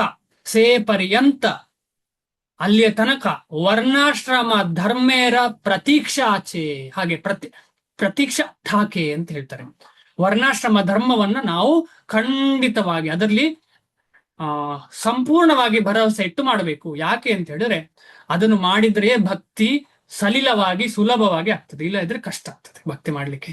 ನಾವೆಲ್ಲ ಈಗ ಭಕ್ತಿ ಕಷ್ಟ ಅಂತ ಹೇಳ್ತೇವೆ. ಯಾಕೆ ಕಷ್ಟ? ಯಾಕೆಂತಂದ್ರೆ ನಮ್ಮ ನಿತ್ಯ ಜೀವನದಲ್ಲಿ ನಾವು ಬದುಕುವಂತ ರೀತಿಯೇ ಸರಿ ಇಲ್ಲದ ಕಾರಣ ನಮಗೆ ಕಷ್ಟ ಆಗ್ತದೆ. ಸಿಂಪಲ್ ವಿಷಯ. ಯೋಗಿಯು ತಪಸ್ವಿಗಿಂತಲೂ ಜ್ಞಾನಿಗಿಂತಲೂ ಮತ್ತು ಫಲ ಅಪೇಕ್ಷಿತ ಕರ್ಮದಲ್ಲಿ ತೊಡಗುವವರಿಗಿಂತಲೂ ಶ್ರೇಷ್ಠನಾದವನು. ಆದುದರಿಂದ ಅರ್ಜುನ ಎಲ್ಲ ಸನ್ನಿವೇಶಗಳಲ್ಲಿ ಯೋಗಿಯಾಗು. ಅದ್ಭುತವಾದ ಶ್ಲೋಕ ಇದು. ಭಾವಾರ್ಥ: ಯೋಗದ ವಿಷಯ ಮಾತನಾಡುವಾಗ ನಮ್ಮ ಪ್ರಜ್ಞೆಗೆ ಪರಮ ಪರಿಪೂರ್ಣ ಸತ್ಯದೊಂದಿಗೆ ಸಂಪರ್ಕವನ್ನು ಕಲ್ಪಿಸುವ ವಿಷಯವನ್ನು ಕುರಿತು ಮಾತನಾಡುತ್ತೇವೆ. ಅನುಸರಿಸುವ ವಿಶಿಷ್ಟ ವಿಧಾನಕ್ಕೆ ಅನುಗುಣವಾಗಿ ಈ ಪ್ರಕ್ರಿಯೆಗೆ ಬೇರೆ ಬೇರೆ ಸಾಧಕರು ಬೇರೆ ಬೇರೆ ಹೆಸರುಗಳನ್ನು ಕೊಡುತ್ತಾರೆ. ಸಂಪರ್ಕ ಸಾಧಿಸುವ ಪ್ರಕ್ರಿಯೆಯು ಪ್ರಧಾನವಾಗಿ ಕಾಮ್ಯ ಕರ್ಮಾಚರಣೆಯಾಗಿದ್ದರೆ ಅದನ್ನು ಕರ್ಮಯೋಗವೆಂದು, ಅದು ಪ್ರಧಾನವಾಗಿ ಅನುಭವಗಮ್ಯವಾಗಿದ್ದರೆ ಜ್ಞಾನಯೋಗವೆಂದು, ಪ್ರಧಾನವಾಗಿ ಭಗವಂತನೊಡನೆ ಭಕ್ತಿಯ ಬಾಂಧವ್ಯವನ್ನು ಸಾಧಿಸುವುದಾದರೆ ಭಕ್ತಿ ಯೋಗವೆಂದು ಅದಕ್ಕೆ ಹೆಸರು. ಇಲ್ಲಿ ಮಿಕ್ಕ ಎರಡರಲ್ಲಿ ಭಕ್ತಿ ಪ್ರಧಾನ ಅಲ್ಲ, ಭಕ್ತಿ ಗೌಣ. ಅಲ್ಲಿ ಕೂಡ ರಿಸಲ್ಟ್ ಸಿಗ್ಬೇಕಿದ್ರೆ ಭಕ್ತಿ ಬೇಕೇ ಬೇಕು, ಇದರ ಬಗ್ಗೆ ಚರ್ಚೆ ಮಾಡಿದ್ದೇವೆ. ಆದ್ರೆ ಕಲಿಯುಗಕ್ಕೆ ಭಕ್ತಿಯೇ ಪ್ರಧಾನ, ಬೇರೆ ಯಾವುದನ್ನು ಮಿಕ್ಸ್ ಮಾಡಬಾರದು. ಯೋಗ ಆಗ್ಲಿ, ಕರ್ಮ ಆಗ್ಲಿ, ಜ್ಞಾನ ಆಗ್ಲಿ, ಇದನ್ನು ಯಾವುದನ್ನ ಮಿಕ್ಸ್ ಮಾಡಬಾರದು. ಭಕ್ತಿಗೆ ಮಿಕ್ಸ್ ಮಾಡಿದ್ರೆ ಏನಾಗ್ತದೆ ಅಂತ ಹೇಳಿದ್ರೆ ಆ ಶುದ್ಧತೆ, ಭಕ್ತಿಯ ಶುದ್ಧತೆ ಇರುವುದಿಲ್ಲ. ಈಗ ನಾವೆಲ್ಲ ಹೇಳ್ತೇವೆ ಯೋಗ ಆಸನ ಮಾಡಬೇಕಾ ಬೇಡವಾ ಅಂತ ಹೇಳಿ. ಈಗ ಪ್ರಶ್ನೆ ಬರ್ತದೆ, ಯೋಗ ಆಸನ ಮಾಡಿದ್ರೆ ಅದು ಭಕ್ತಿಗೆ ವಿರುದ್ಧವಾ ಅಂತ ಹೇಳಿ ಪ್ರಶ್ನೆ ಬರಬಹುದು. ಅಥವಾ ಈ ಪ್ರಶ್ನೆ ಯಾಕೆ ಬರ್ತಾ ಇಲ್ಲ, ನಾನು ಹೋಗಿ ಯಾವುದೋ ಒಂದು ಕೆಲಸ ಮಾಡ್ತಾ ಇದ್ದೇನೆ, ಯಾವುದೋ ಒಂದು ಕಂಪನಿಯಲ್ಲಿ ಕೆಲಸ ಮಾಡ್ತಿದ್ದೇನೆ, ಆ ಕಂಪನಿ ಗೋ ಭಕ್ಷಣೆ ಮಾಡುವವರ ಅಥವಾ ಗೋ ಹತ್ಯೆ ಮಾಡುವವರಿಗೆ ಸಪೋರ್ಟ್ ಮಾಡ್ತಾ ಉಂಟು, ಇದರ ಬಗ್ಗೆ ನಮಗೆ ಪ್ರಶ್ನೆ ಬರುವುದಿಲ್ಲ. ಆದ ಕಾರಣ ನಾವು ಈ ಮೂರರಲ್ಲಿ ಕೂಡ ಇದ್ದೇವೆ, ಗೊತ್ತಿದ್ದೋ ಗೊತ್ತಿಲ್ಲದೆ. ಯಾವುದರಲ್ಲಿ? ಕರ್ಮ, ಜ್ಞಾನ, ಆಮೇಲೆ ವಿಕರ್ಮ, ಎಲ್ಲದರಲ್ಲೂ ಇದ್ದೇವೆ. ಯಾಕೆ ಅಂತಂದ್ರೆ ವರ್ಣಾಶ್ರಮ ಧರ್ಮವೇ ಸರಿಯಾಗಿ ನಡೀತಾ ಇಲ್ಲ. ಅದಕ್ಕೋಸ್ಕರ ಶ್ರೀಲ ಪ್ರಭುಪಾದರು ವರ್ಣಾಶ್ರಮ ಧರ್ಮವನ್ನ ಮರುಸ್ಥಾಪನೆ ಮಾಡಬೇಕು. ಭಕ್ತಿ ಸಿದ್ಧಾಂತ ಸ್ವಾಮಿ ಶ್ರೀಲ ಪ್ರಭುಪಾದರು ಕೂಡ ಅದನ್ನೇ ಹೇಳಿದ್ದು. ಆಮೇಲೆ ಭಕ್ತಿ ವಿನೋದ್ ಠಾಕೂರ್ ಕೂಡ ಅದನ್ನೇ ಹೇಳಿದ್ದು. ಅದಿಲ್ಲದಿದ್ರೆ ಭಕ್ತಿ ಎಲ್ಲರ ಕಡೆ ತಲುಪಲಿಕ್ಕೆ ಅಷ್ಟು ಸುಲಭ ಅಲ್ಲ ಅಂತ ಹೇಳಿದ್ದಾರೆ. ಆದ ಕಾರಣ ನಾವೆಲ್ಲರೂ ಈ ಭಗವದ್ಭಕ್ತಿ ಸಿಗ್ಬೇಕಿದ್ರೆ, ನಮಗೆ ಹೃದಯಕ್ಕೆ ನಾಟಬೇಕಿದ್ರೆ ಇದೆರಡರನ್ನು ಕೂಡ ತಗೊಳ್ಳೇಬೇಕು. ಇದನ್ನು ನಾವು ಪಸರಿಸ್ಬೇಕು, ಹೇಳಬೇಕು, ಮಾತಾಡಬೇಕು. ನಮಗೆ ಆದಷ್ಟು ಮಾಡ್ಲಿಕ್ಕೆ ಪ್ರಯತ್ನ ಪಡ್ಲೇಬೇಕು. ಇಲ್ಲ ಅಂತ ಹೇಳಿದ್ರೆ ಏನಾಗ್ತದೆ ಅಂತ ಹೇಳಿದ್ರೆ, ಭಗವಂತ ನಮ್ಮನ್ನು ನೋಡುದಿಲ್ಲ. ಯಾಕೆ ನೋಡ್ತಾರೆ? ನೋಡುದಿಲ್ಲ. ನನ್ನ ಗುರುಗಳು ಹೇಳ್ತಾರೆ ಇದಕ್ಕೆ ಗುರೋರ್ ಅವಜ್ಞ ಅಂತ ಹೇಳಿ. ಶ್ರೀಲ ಪ್ರಭುಪಾದರು ಹೇಳಿದ್ದಾರೆ, ನಾನು 50% ಬಾಕಿ ಆಗಿದೆ ನಂದು ಅಂತ ಹೇಳಿ. ನಾವು ಅದನ್ನು ಇಗ್ನೋರ್ ಮಾಡಿದ್ರೆ ಅದಕ್ಕೆ ಗುರೋರ್ ಅವಜ್ಞ ಅಂತ ಹೇಳುದು, ಗುರುವನ್ನ ಅವಜ್ಞೆ ಮಾಡಿದಾಗೆ. ಈಗ ಸದ್ಯಕ್ಕೆ ನಾವು ಕೆಲವರೆಲ್ಲ ಸಿಟಿಯಲ್ಲಿ ಇದ್ದಿರ್ಬೋದು, ಆದರೆ ನಮ್ಮ ಮನಸ್ಸು ಏನಿರಬೇಕು ಅಂತ ಹೇಳಿದ್ರೆ, ಈ ವರ್ಣಾಶ್ರಮವನ್ನ ಹೇಗೆ ಮಾಡಬಹುದು, ಅದಕ್ಕೆ ಹೇಗೆ ನಾವು ಸಹಾಯ ಮಾಡಬಹುದು, ಸಹಾಯ ನಾವಲ್ಲ, ಅದರಿಂದ ಹೇಗೆ ನಾವು ಸಹಾಯ ತಗೊಳ್ಬಹುದು. ಈಗ ನಾವು ಅನ್ಕೊಳ್ಬಹುದು ಗೋಮಾತೆಯನ್ನು ನಾವು ರಕ್ಷಿಸುವುದು, ಇಲ್ಲ, ಗೋಮಾತೆ ನಮ್ಮನ್ನು ರಕ್ಷಿಸುವುದು. ನಾವು ಗೋಮಾತೆಯನ್ನು ರಕ್ಷಿಸ್ಲಿಕ್ಕೂ ಸಾಧ್ಯ ಇಲ್ಲ, ಯಾರನ್ನು ರಕ್ಷಿಸ್ಲಿಕ್ಕೆ ಸಾಧ್ಯ ಇಲ್ಲ, ಗೋಮಾತೆಯೇ ನಮ್ಮನ್ನು ರಕ್ಷಿಸಬೇಕು. ಅಂತಹ ಓಪನ್ ಮೈಂಡೆಡ್ ನಮಗಿದ್ಯಾ, ಗೋಮಾತೆ ನನ್ನನ್ನು ರಕ್ಷಣೆ ಮಾಡ್ತಿದ್ದಾಳ ಅಂತ ಹೇಳಿ? ಇಲ್ಲ, ನಾವೇನ್ ಅನ್ಕೊಳ್ತೇವೆ, ನಾನು ಗೋಮಾತೆಯನ್ನು ರಕ್ಷಣೆ ಮಾಡೋದು, ನಾನು ಗೋಮಾತೆಗೆ ಹಾಲು ನನ್ನಿಂದಾಗಿ ಗೋಮಾತೆಗೆ ಫುಡ್ ಸಿಗುದು. ಇಲ್ಲ, ಗೋಮಾತೆಗೆ ನಮ್ಮ ಪ್ರೀತಿ ಸಿಗದ ಕಾರಣ ಗೋಮಾತೆ ದೂರ ಆಗ್ತಿದ್ದಾಳೆ. ಕೃಷ್ಣ ಪ್ರೀತಿ ಸಿಗದ ಕಾರಣ ಕೃಷ್ಣ ಕೂಡ ದೂರ ಆಗ್ತಾನೆ. ಆದ ಕಾರಣ ನಾವು ದೂರ ಇದ್ದೇವೆ ಕೃಷ್ಣ ಮತ್ತು ಗೋಮಾತೆಯಿಂದ. ಇದರ ಬಗ್ಗೆ ಸ್ವಲ್ಪ ಚಿಂತನೆ ಮಾಡೋಣ. ಹೇಗೆ ನಾವು ಹೃದಯದಲ್ಲಿ ಭಗವಂತನ ಭಕ್ತರಾದ ಬ್ರಾಹ್ಮಣ ಅಂದ್ರೆ ವೈಷ್ಣವರು ಅಥವಾ ಗೋಮಾತೆಯ ಸಂಬಂಧವನ್ನ ಹೇಗೆ ನಾವು ಡೈಲಿ ಜೀವನದಲ್ಲಿ ಇಲ್ಲಿ ಇರುವಾಗಲೇ ಮಾಡ್ಲಿಕ್ಕೆ ಪ್ರಯತ್ನ ಪಡಬಹುದು. ಆದ ಕಾರಣ ಈ ಎಲ್ಲ ವಿಚಾರಗಳನ್ನ ನಾವು ಮಾಡ್ತಾನೆ ಇದ್ದೇವೆ. ಅದರ ಜೊತೆ ಏನ್ ಮಾಡ್ತಿದ್ದೇವೆ? ಭಕ್ತಿ ಯೋಗ ಮಾಡ್ತಿದ್ದೇವೆ. Very nice, very good. ಅದೇ ಶುರು. ಈಗ ಶ್ರೀಲ ಪ್ರಭುಪಾದರು ಫಸ್ಟ್ ಶುರು ಮಾಡಿದ್ದೇ ಅದು. ಏನು ಶುರು ಮಾಡಿದ್ರು? ಭಕ್ತಿ ಯೋಗ. ಆದ್ರೆ ಮುಂದೆ ಏನು ಮಾಡಬೇಕು ಅಂತ ಕೂಡ ಅವರು ದಾರಿ ತೋರಿಸಿಕೊಟ್ಟಿದ್ದಾರೆ ನಮಗೆ. ಆ ದಾರಿಯಲ್ಲಿ ನಾವು ಮುಂದೆ ಹೋಗ್ಲಿಕ್ಕೆ ನಮ್ಮ ಪ್ರಯತ್ನ ಆಗಿರ್ಬೇಕು ಅಂತ ಹೇಳಿ ನಮಗೆ ಇದರಿಂದ ಅರ್ಥ ಆಗ್ತದೆ. ಆ ದಾರಿ ಏನು ಅಂತ ಹೇಳಿ ಕ್ಲಿಯರ್ ಅರ್ಥ ಮಾಡೋದು, ಆಮೇಲೆ ಅದರ ಮುಂದೆ ಆ ದಾರಿಯಲ್ಲಿ ಮುಂದೆ ಹೋಗ್ಲಿಕ್ಕೆ ಪ್ರಯತ್ನ. ಮುಂದಿನ ಶ್ಲೋಕದಲ್ಲಿ ವಿವರಿಸುವಂತೆ ಭಕ್ತಿ ಯೋಗ ಅಥವಾ ಕೃಷ್ಣ ಪ್ರಜ್ಞೆಯು ಎಲ್ಲ ಯೋಗಗಳ ಅಂತಿಮ ಪರಿಪೂರ್ಣ ಸ್ವರೂಪ. ಭಗವಂತನು ಇಲ್ಲಿ ಯೋಗದ ಉತ್ಕೃಷ್ಟತೆಯನ್ನು ದೃಢಪಡಿಸಿದ್ದಾನೆ. ಆದರೆ ಅದು ಭಕ್ತಿ ಯೋಗಕ್ಕಿಂತ ಉತ್ತಮ ಎಂದು ಹೇಳಿಲ್ಲ. ಇಲ್ಲಿ ನೋಡಿ, ಅಷ್ಟಾಂಗ ಯೋಗದ ಬಗ್ಗೆ ಹೇಳಿದ್ದಾರೆ, ಆದರೆ ಅಷ್ಟಾಂಗ ಯೋಗವು ಭಕ್ತಿ ಯೋಗಕ್ಕಿಂತ ಶ್ರೇಷ್ಠ ಅಂತ ಹೇಳಿಲ್ಲ. ಇಲ್ಲಿ ಮುಂದೆ ಗೊತ್ತಾಗ್ತದೆ, ಆ ಯೋಗದಲ್ಲಿ ಪರಿಪೂರ್ಣ ಸಾಧನೆ ಸಿಕ್ಕಿ ಪರಿಪೂರ್ಣ ಸಿದ್ಧಿ ಆದ ಮೇಲೆ ಅವನು ಭಗವಂತನ ದಾಸನಾದ್ರೆ ಅದೇ ಉತ್ತಮ ಅಂತ ಹೇಳಿ ನೆಕ್ಸ್ಟ್ ಶ್ಲೋಕದಲ್ಲಿ ಹೇಳ್ತಾರೆ. ಆದುದರಿಂದ ಯಾವುದೂ ಅದನ್ನು ಮೀರಿಸಲಾರದು. ಯಾವ ಯೋಗವೂ ಕೂಡ ಭಕ್ತಿ ಯೋಗವನ್ನ ಮೀರಿಸ್ಲಿಕ್ಕೆ ಸಾಧ್ಯವೇ ಇಲ್ಲ. ಭಕ್ತಿ ಯೋಗವು ಪೂರ್ಣ ಆಧ್ಯಾತ್ಮಿಕ ಜ್ಞಾನ. ಆದುದರಿಂದ ಯಾವುದೂ ಅದನ್ನು ಮೀರಿಸಲಾರದು. ಆತ್ಮಜ್ಞಾನವಿಲ್ಲದ ತಪಸ್ಸು ಅಪರಿಪೂರ್ಣ. ಪರಮ ಪ್ರಭುವಿಗೆ ಶರಣಾಗತವಾಗದ ಅನುಭವ ಗಮ್ಯ ಜ್ಞಾನವು ಅಪರಿಪೂರ್ಣ. ಕೃಷ್ಣ ಪ್ರಜ್ಞೆ ಇಲ್ಲದೆ ಕಾಮ್ಯ ಕರ್ಮದಿಂದಲೂ ಕಾಲಹರಣವಾಗುತ್ತದೆ. ಆದುದರಿಂದ ಇಲ್ಲಿ ಹೇಳಿರುವಂತಹ ಯೋಗಾಭ್ಯಾಸದ ಅತ್ಯಂತ ಪ್ರಶಂಸನೀಯ ರೂಪವು ಭಕ್ತಿ ಯೋಗವೇ. ಇದನ್ನು ಮುಂದಿನ ಶ್ಲೋಕದಲ್ಲಿ ಇನ್ನೂ ಸ್ಪಷ್ಟವಾಗಿ ವಿವರಿಸಿದೆ. ಈಗ ಕರ್ಮ ಮಾಡುವವರಿಗೆ ಯಾರು ಕೃಷ್ಣ ಅಂತ ಗೊತ್ತಿಲ್ಲ, ಜ್ಞಾನ ಮಾಡುವವರಿಗೆ ಯಾರು ಕೃಷ್ಣ ಅಂತ ಗೊತ್ತಿಲ್ಲ, ಅಷ್ಟಾಂಗ ಯೋಗ ಅಭ್ಯಾಸ ಮಾಡುವವರಿಗೆ ಯಾರು ಕೃಷ್ಣ ಅಂತ ಗೊತ್ತಿಲ್ಲ. ಇದು ನಮ್ಮ ಎದುರೇ ನಡೀತಾ ಉಂಟು. ಎಷ್ಟೋ ಜನ ಆಧ್ಯಾತ್ಮಿಕ ವ್ಯಕ್ತಿಗಳಿದ್ದಾರೆ, ನಮ್ಮ ಹಿಂದೆ ಮುಂದೆ ತುಂಬಾ ಜನ ಇದ್ದಾರೆ. ಅವರಿಗೆ ಕೃಷ್ಣ ಯಾರು ಅಂತ ಗೊತ್ತಿಲ್ಲ, ಕೃಷ್ಣನ ಹೆಸರು ಹೇಳಲಿಕ್ಕೂ ಇಷ್ಟಪಡುವುದಿಲ್ಲ. ಆದ್ರೆ ನೋಡ್ಲಿಕ್ಕೆ ಅವರು ಸಂಪೂರ್ಣವಾಗಿ ಆಧ್ಯಾತ್ಮಿಕ ಮನೋಭಾವ, ದೃಷ್ಟಿಕೋನ, ಒಳ್ಳೆ ಗುಣ ಇಟ್ಟಿರ್ತಾರೆ. ಅವರು ಒಳ್ಳೆ ಗುಣ ಇರ್ತದೆ ಅವರಿಗೆ, ಆದರೆ ಕೃಷ್ಣ ಅಂತ ಹೇಳೋ ವಿಷಯವೇ ಗೊತ್ತಿರುವುದಿಲ್ಲ. ಅದೇ ರೀತಿಯಲ್ಲಿ ಒಳ್ಳೆ ಕರ್ಮಿಗಳಿರ್ತಾರೆ, ಸೇವೆ ಮಾಡುವಂಥದ್ದಿರ್ಬೋದು, ಜನಸೇವೆ ಮಾಡುವಂಥದ್ದಿರ್ಬೋದು, ಎಷ್ಟೋ ದಾನ ಮಾಡುವಂತಿರ್ಬೋದು, ತುಂಬಾ ದೊಡ್ಡ ವ್ಯಕ್ತಿಗಳು, ಆದ್ರೆ ಅವರಿಗೆ ಕೃಷ್ಣ ಯಾರು ಅಂತ ಗೊತ್ತಿಲ್ಲ. ಅದೇ ರೀತಿಯಲ್ಲಿ ಯೋಗ ಅಭ್ಯಾಸ ಮಾಡುವಂತವರು ಕೂತು ಧ್ಯಾನ ಮಾಡ್ತಾರೆ, ಎಲ್ಲಿ ಧ್ಯಾನ ಮಾಡ್ತಾರೆ, ಏನು ಧ್ಯಾನ ಮಾಡ್ತಾರೆ ಗೊತ್ತಿಲ್ಲ, ಆದ್ರೆ ಕೃಷ್ಣನ ಬಗ್ಗೆ ಹೇಳಿದ್ರೆ, ಕೃಷ್ಣ ಅಂತ ಹೇಳಿದ್ರೆ ದೂರ ಹೋಗ್ತಾರೆ. ಅದರಲ್ಲಿ ಅರ್ಥ ಆಗ್ತದೆ ಇದು ಯಾವುದು ಕೂಡ ಪ್ರಯೋಜನ ಆಗುದಿಲ್ಲ ಅಂತ ಹೇಳಿ. ಆದ್ರಿಂದ ಪ್ರಯೋಜನ ಆಗುದಿಲ್ಲ ಅಂದ್ರೆ ಅದೊಂದು ಲ್ಯಾಡರ್ ಅಷ್ಟೇ. ನಾವು ಲ್ಯಾಡರ್ ಅಲ್ಲಿ ವೇಸ್ಟ್ ಮಾಡಬಾರ್ದು ಟೈಮ್. ಈಗ 24 ಫ್ಲೋರ್ ಇರುವ ಒಂದು ಬಿಲ್ಡಿಂಗ್, ಯಾರಾದ್ರೂ ಬಿಲ್ಡಿಂಗ್ ಅಲ್ಲಿ 24 ಫ್ಲೋರ್ ಇದೆ ಅಂತ ಇಟ್ಟುಕೊಳ್ಳೋಣ. ಆ 24 ಫ್ಲೋರ್ ಇರುವ ಬಿಲ್ಡಿಂಗ್ ಅನ್ನ ನಾವು ಹತ್ತಿಯೇ ಹೋಗ್ತೇನೆ ಅಂತ ಹೇಳುವವನು ಮೂರ್ಖ ಆಗ್ತಾನೆ. 20ನೇ ಫ್ಲೋರ್, 1ನೇ ಫ್ಲೋರ್ ಅಲ್ಲ, 24ನೇ ಫ್ಲೋರಿನಲ್ಲಿ ನನ್ನ ಮನೆ ಇದೆ, ನಾನು ಡೈಲಿ ಹತ್ತಿಯೇ ಹೋಗ್ತೇನೆ ಅಂತ ಯಾರಾದ್ರೂ ಇಲ್ಲಿ ಹೇಳಲಿಕ್ಕೆ ಇಚ್ಛೆ ಪಡ್ತೀರಾ? ಕಲಿಯುಗದ ವ್ಯಕ್ತಿಗಳು ನಾವೆಲ್ಲ. ಬೇರೆ ಯುಗದಲ್ಲಿ ಹತ್ತಿ ಹೋಗ್ತಿರಬಹುದು, ಕಲಿಯುಗದಲ್ಲಿ ನಿತ್ಯ ಡೈಲಿ ಬೆಳಿಗ್ಗೆ ಮಧ್ಯಾಹ್ನ ರಾತ್ರಿ 24ನೇ ಫ್ಲೋರಿಗೆ ಹತ್ತಿ ಬರ್ತೇನೆ, ಇಳಿದು ಬರ್ತೇನೆ, ಹತ್ತಿ ಹೋಗ್ತಾನೆ, ಇಳಿದು ಬರ್ತೇನೆ. ಯಾರಾದ್ರೂ ಇದ್ದೀರಾ? ನಾವಿರುವಂತ ಇದ್ದವರೇ ಹೇಳಿ. ಇಲ್ಲ ಅಲ್ಲ, ಇದ್ದವರು ಯಾರಾದ್ರೂ ಇದ್ದಾರಾ? ಸಾಧ್ಯ ಇಲ್ಲ. ಯಾರು ಹೇಳ್ತಿಲ್ಲ, ಆದ ಕಾರಣ ಸಾಧ್ಯ ಇಲ್ಲ. ಆದ ಕಾರಣ ನಮಗೆ ಈ ದೈಹಿಕವಾಗಿ 24ನೇ ಫ್ಲೋರಿಗೆ ಹೋಗ್ಲಿಕ್ಕೆ ಆಗುದಿಲ್ಲ. ಅದೇ ರೀತಿಯಲ್ಲಿ ಈ ಎಲ್ಲ ಯೋಗದ ಮೆಟ್ಟಿಗಳು ಹಾಗೆ, ಮೆಟ್ಟಿಲಲ್ಲಿ ಹತ್ತಿ ಹೋಗುವ ಹಾಗೆ. ಯಾವಾಗ ತಲುಪ್ತೇವೆ ಶ್ಯೂರ್ ಸಹ ಇಲ್ಲ, ಗ್ಯಾರಂಟಿ ಇಲ್ಲ. ಎಲ್ಲಿ ಹಾರ್ಟ್ ಫೇಲರ್ ಆಗ್ತದೆ, ಎಲ್ಲಿ ಕಾಲು ಮುರಿದು ಬೀಳ್ತೇವೆ ಗೊತ್ತಿಲ್ಲ. ಆದ್ರೆ ಶ್ಯೂರಿಟಿ ಯಾವುದು ಅಂತ ಹೇಳಿದ್ರೆ, ಕರೆಂಟ್ ಹೋಗ್ಲಿಲ್ಲ ಅಂತ ಹೇಳಿದ್ರೆ. ಕರೆಂಟ್ ಅಂತ ಹೇಳಿದ್ರೆ ಏನು? ಕರೆಂಟ್ ಅಂತ ಹೇಳಿದ್ರೆ ಏನು? ಕರೆಂಟ್ ಹೋಗ್ಲಿಲ್ಲ ಅಂದ್ರೆ ಏನು? ಕರೆಂಟ್ ಹೋಗ್ಲಿಲ್ಲ, ಮೆಷಿನ್ ಸರಿ ಇದೆ ಅಂತ ಆದ್ರೆ ಖಂಡಿತವಾಗಿ 24ನೇ ಫ್ಲೋರಿಗೆ 2 ನಿಮಿಷದಲ್ಲಿ ತಲುಪಿತು. 2 ನಿಮಿಷದಲ್ಲಿಯಾ 3 ನಿಮಿಷದಲ್ಲಿ ಎಷ್ಟೋ ಇರ್ಲಿ, ತಲುಪಿ ಆಯ್ತು.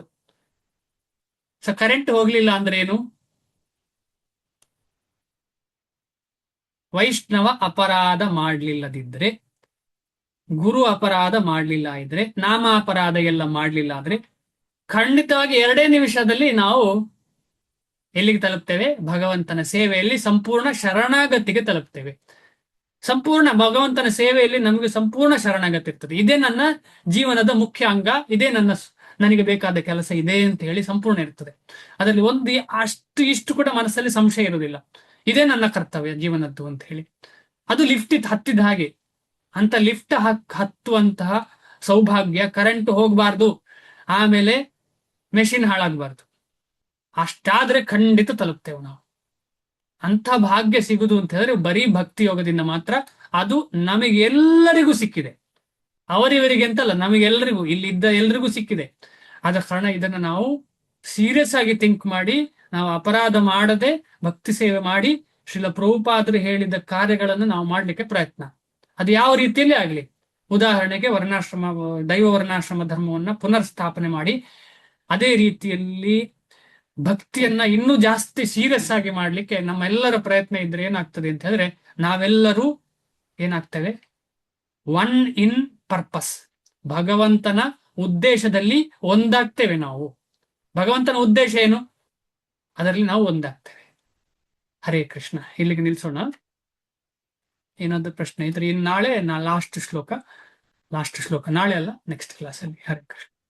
ಏನಾದರೂ ಪ್ರಶ್ನೆ ಇದ್ರೆ ದಯವಿಟ್ಟು ಕೇಳಿ. ಆಮೇಲೆ ನಾನು ಹೇಳಿದ್ರಲ್ಲಿ ಏನಾದರೂ ತಪ್ಪಾಗಿ ಕಂಡು ಬಂದಿದ್ರೆ ಖಂಡಿತವಾಗಿ ಅದನ್ನು ಕೂಡ ಹೇಳಿ, ಸುಲಭ ಆಗುತ್ತೆ. ನಾನು ಇವತ್ತು ರೆಕಾರ್ಡ್ ಮಾಡ್ತಾ ಇರ್ಲಿಲ್ವಾ? ಹರೇ ಕೃಷ್ಣ. ರೆಕಾರ್ಡ್ ಆಗ್ತಾ ಇದೆ ಪ್ರಭುಜಿ.